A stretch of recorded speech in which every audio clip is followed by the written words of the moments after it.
چې عافیه صدیقي وایي چې زما د جیل تاله چې کوم ده د دې چابي ده په اسلام آباد کې پرته ده. د دې مطلب دا دی چې د اسلام آباد خلک یې کوي که نه دغه حکمرانان یې غواړي چې دا رها شي نو دا بالکل سبا هم رها کېدی شي. نو زمونږ درخواست دی دغه ټولو لیډرانو ته چې پلیز مهرباني وکړئ بس دی که نه 20 کاله په یو جیل کې هغې تیر کړل نو اوس خو یې رها کوي که نه. مینوالو د عافیه صدیقي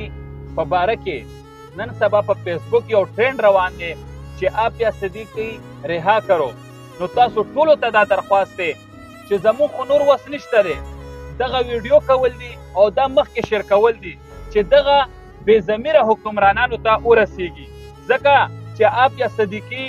د خپل مور دپاره یو خط لیکلی و او په دغه خط کې دا لیکلی و چې د قیامت پر ورځ به زه الله ته دا ګیله کومه چې د پاکستانان حکمرانانو زما پوښتنه نه ده کړې په قیامت پر ورځ به زه دا فیصله اوچتومه او الله ته به وایمه چې دغه خلکو زما پوښتنه نه ده کړې. او بل دا زه مشتاق غني ته په 14 سلام کومه زما د طرفه د ټولو پښتنو د طرفه مشتاق غني ته د په 14 سلام وي او د هغه سره چې کم مالی تعاون کړی دی جناب طلحه محمود صاحب چې کم د جمعیت علما اسلام سره تعلق ساتي هغه ته هم زه د زړه د کومې نه سلامونه کومه چې د عافیه صدیقي دپاره یو غټ قدم اوچت کړو چې کم مشتاق غني هلته لاړو په خپله خرچه او طلحه محمود صاحب ورسره کومه مرسته وکړه د دغه دواړو ته زه د زړه نه سلامونه کومه او الله دې دغه شانتې لیډران دغه شانتې حکمرانان زمونږ په دې ملک کې ډیر کړي او چې دا ډیر شي نو انشاءالله چې پاکستان به مخ په وړاندې رواني په ترقۍ به رواني بیا به داسې یو عافیه نه جیل ته ځي چې د امریکې په جیلونو کې 20 کاله په یو ځای تېروي. سلامونه احترامات ملګرو صدیقه پریدیمه د عافیه صدیقي په باره کې یو 2 مختصر خبرې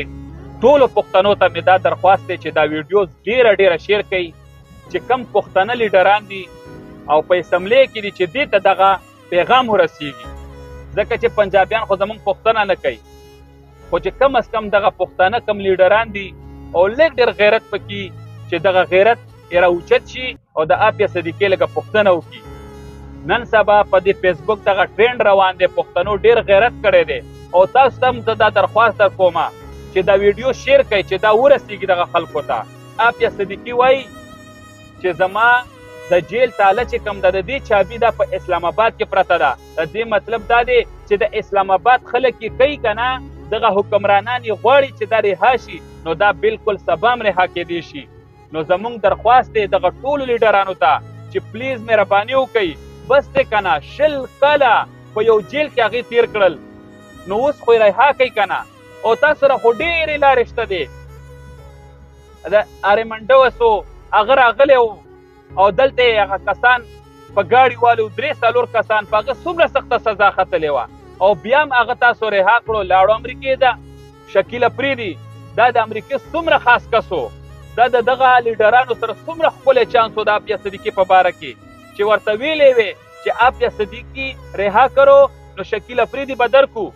دې شکیل افریدي ډایرکټ ورکړو دې اوسه پورې یو عافیه صدیقي پوښتنه ونه کړه. نو ډېر افسوس او ډېر شرم راځي په دې خبره چې افسوس په دومره بې غیرته حکمرانانو په ملک یې پیدا کړي و چې یو نر لیډر خو راشي که نه